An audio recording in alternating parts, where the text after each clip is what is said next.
ಇನ್ನು ಒಂದು ಕಡೆಯಲ್ಲಿ ಮಧ್ಯಪ್ರಾಚ್ಯದಲ್ಲಿ ನಡೀತಾ ಇರುವಂತಹ ಯುದ್ಧ ಮುಂದುವರಿತಾ ಇದ್ರೆ ಮತ್ತೊಂದು ಕಡೆಯಲ್ಲಿ ಇದರ ಪರಿಣಾಮ ರಾಜ್ಯದಲ್ಲಿ ಭೀಕರವಾಗಿ ಉಂಟಾಗ್ತಾ ಇದೆ. ಆಟೋ ಚಾಲಕರಿಗೂ ಕೂಡ ಇದೀಗ ಸಂಕಷ್ಟ ಮುಂದುವರಿತಾ ಇದೆ. LPG ಗ್ಯಾಸ್ ಸಿಗದೆ ಕಲಬುರಗಿಯಲ್ಲೂ ಕೂಡ ಆಟೋ ಚಾಲಕರು ಪರದಾಡುವಂತಹ ಸನ್ನಿವೇಶ ನಿರ್ಮಾಣ ಆಗಿದೆ.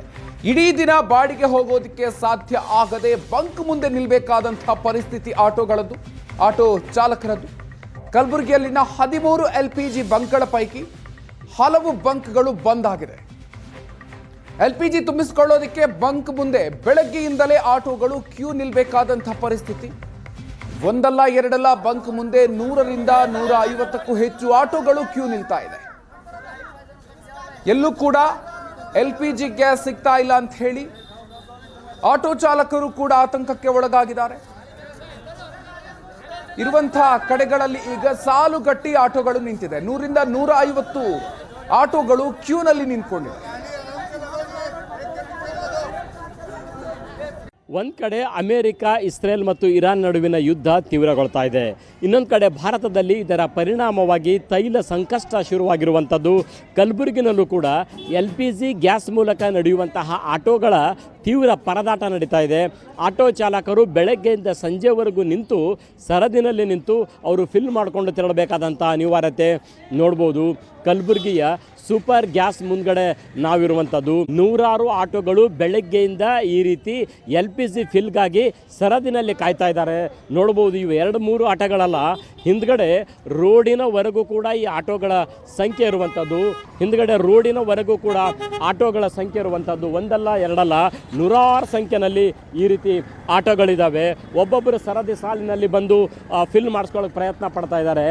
ಈಗ ಒಂದು 10 ನಿಮಿಷ 15 ನಿಮಿಷದ್ದು ಚಿತ್ರಣ ಅಲ್ಲ, ಇಡೀ ಬೆಳಗ್ಗೆಯಿಂದ ಇಂಥದ್ದೇ ಚಿತ್ರಣ ಇಲ್ಲಿ ಕಂಡು ಬರ್ತಾ ಇರುವಂಥದ್ದು. ಹಾಗಾದರೆ ಆಟೋ ಚಾಲಕರು ಇದ್ದಾರೆ, ಏನು ಹೇಳ್ತಾರೆ ಅನ್ನುವಂಥದ್ದನ್ನು ಕೇಳೋಣ. ಎಷ್ಟು ಗಂಟೆಯಿಂದ ಒಂದು ಸಲ ಫಿಲ್ ಆಗಬೇಕಾದ್ರೆ ಎಷ್ಟು ಸಮಸ್ಯೆ ಆಗ್ತಾ ಇದೆ ನಿಮಗೆ? ಈ ಗ್ಯಾಸ್ನವ್ರು ಅಂದರೆ ದಿನ 80 ರೂಪಾಯಿ ಇದ್ದಾರೆ, 85 ಮಾಡ್ತಾರೆ, 90 ಮಾಡ್ತಾರೆ, 100 ಮಾಡ್ತಾರೆ. ಈ ಥರ ಎಲ್ಲ ಆಟೋ ಡ್ರೈವರ್ಗಳಿಗೆ ಯಾರಿಗೆ ಹ್ಯಾಂಗೆ ಮನ್ಸು ಬಂದಾಗ ಮಾಡ್ತಾ ಇರ್ತಾರೆ. ಗ್ಯಾಸ್ ಗ್ಯಾಸೇನೇ ಇಲ್ಲ ಅಂದ್ರೆ ಮತ್ತೆ ಒಂದು ಪಂಪ್ನಾಗ ಗುಲ್ಬರ್ದಾಗ ಎಲ್ಲಿನೂ ಗ್ಯಾಸ್ ಸಿಗಲ್ಲ ಇದ್ರಿ, ಏನು ಮಾಡಲಾಗ್ಯದ್ರಿ, ಮತ್ತೆ ಹ್ಯಾಂಗೆ ಮಾಡೋ ಕೇಳ್ರಿ ನೋಡಮ್ರಿ. ಒಬ್ಬಿಬ್ಬರಲ್ಲ, ನೋಡ್ಬೋದು 100 ಸಂಖ್ಯೆನಲ್ಲಿ ರೋಡ್ವರೆಗೂ ಕೂಡ 100 ಸಂಖ್ಯೆನಲ್ಲಿ ಆಟೋಗಳು ಈ ರೀತಿ ಕಾಯ್ತಾ ಇದ್ದಾವೆ. ಗುಲ್ಬರ್ಗದಲ್ಲಿ 13ಕ್ಕೂ ಹೆಚ್ಚು LPG ಬಂಕ್ಗಳದಾವೆ. ಎಲ್ಲರೂ ಇಲ್ಲೇ ಯಾಕೆ ಬಂದಿದ್ದೀರಿ ಅಂತ? ಟೋಟಲ್ಲೇ ಬಂದದ್ರಿ ಸರ್. ಸುಲ್ತಾನ್ಪುರ್ ಕ್ರಾಸ್ ಬಂದದ್ರಿ, ಎಸ್ಟಿಮಿಟಿ ಬಂದದ್ರಿ, ಅಡ್ಡು ಪಂಪ್, ಮತ್ತು ಇಲ್ಲಿ ಆಟೋ ಕ್ರಾಸ್ ಬಂದದ್ರಿ, ಸೂಪರ್ ಮಾರ್ಕೆಟ್ ಬಂದದ್ರಿ, ಗಂಜ್ ಬಂದದ್ರಿ, ಜೋರಿ ಕ್ರಾಸ್ನು ಬಂದಾಗಿತ್ರಿ. ಈಗ 5 ಗಂಟೆಗೆ ಚಾಲೂ ಮಾಡ್ತೀನಿ ಅಂತ ಚಾಲೂ ಮಾಡ್ಯಾರಿ ಸರ್. ಈಗ ಒಂದೊಂದು ಗಾಡಿ ಹೋಗ್ಯಾರಿ. ಈಗ ಏನು ತಿಳಿಯಲಾಗ್ಯದ್ರಿ, ಈ ಜನಸಂಖ್ಯೆನೇ ಹಂಗೆ ಅದ ಹೇಳಕತ್ತಾರೆ. ಮ್ಯಾಗಿಂದ ಗ್ಯಾಸ್ ಸಪ್ಲೈನೇ ಬಂದದ, ನಾವು ಏನು ಮಾಡ್ಬೇಕಂತ ಇವ್ರು ಹೇಳಕತ್ತಾರೆ. ಈಗ ತೊಂದರೆಲಿಂದ ಎಲ್ಲ ಪ್ರಾಬ್ಲಮ್ ಆಗತ್ತದ್ರಿ. ಗಾಡಿ ಕಂತು ಹೋಗಲಾಗದ, ಏನು ಹೋಗಲಾಗದ. ಅಂದ್ರೆ ಈಗ ಹೆಂಗದ ರೀ, ಆಟೋ ಓಡಿಸೋರಿಗೆ ಅಂದ್ರೆ ತುಂಬ ತೊಂದರೆ ಅದ ಸರ್. ಮತ್ತು ಇವ್ರು ಬಾಡಿಗೆ ಕಟ್ಟಬೇಕು, ಮತ್ತಂದ್ರೆ ಏನದ ಎಲ್ಲ EMI ಕಟ್ಟೋದಿರ್ತದೆ, ಸ್ಕೂಲ್ ಮಕ್ಕಳದು ಫೀಸ್ ಕಟ್ಟಬೇಕು. ಅಂದರೆ ಈ ಥರ ಆದರೂ ಭಾಳ ತೊಂದರೆ ಆಗ್ತದೆ ಸರ್ ಮನೆ ನಡೆಸ್ಲಾಕ. ಅದಕ್ಕೆ ಸರ್ಕಾರಕ್ಕೆ ಏನು ಮನವಿ ಮಾಡಬೇಕಂದ್ರೆ ಏನಾದರೂ ಪರಿಹಾರ ಕೊಡ್ಬೇಕು ಸರ್. ಇದು ಕಲಬುರಗಿಯ ಆಟೋ ಚಾಲಕರ ಆಕ್ರೋಶ ಮತ್ತು ನೋವಿನ ನುಡಿಗಳು.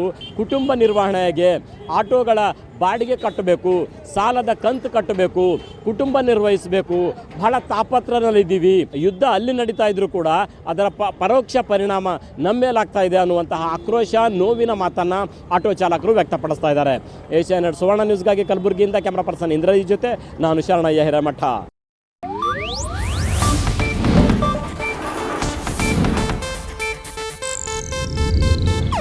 ಇದು ಏಷ್ಯಾನೆಟ್ ನ್ಯೂಸ್ ನೆಟ್ವರ್ಕ್ ಪ್ರಸ್ತುತಿ.